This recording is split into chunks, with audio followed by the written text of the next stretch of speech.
Okay, good afternoon, ladies and gentlemen. My name is Francesco Miorin.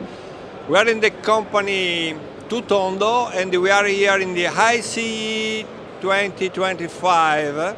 And today we like to introduce you to the new system Campus. Campus is the possibility to have a net of voice alarm system where you can check it and control different building in the same net.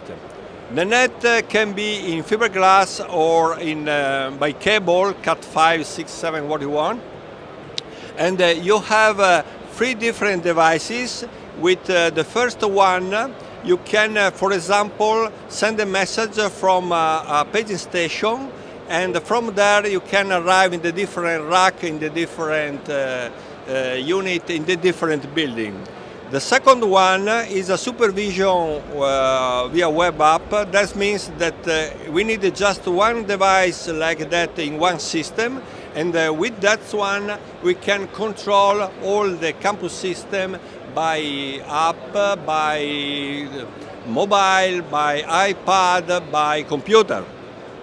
The third one is an expansion board with 60 input where you can send a different command in all the net.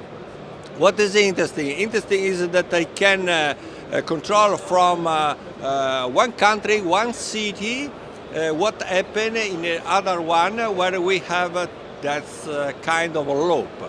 That's something that we introduce here in the exhibition, but for other information you can find us in the www.tutondo at tutondo.com. All right.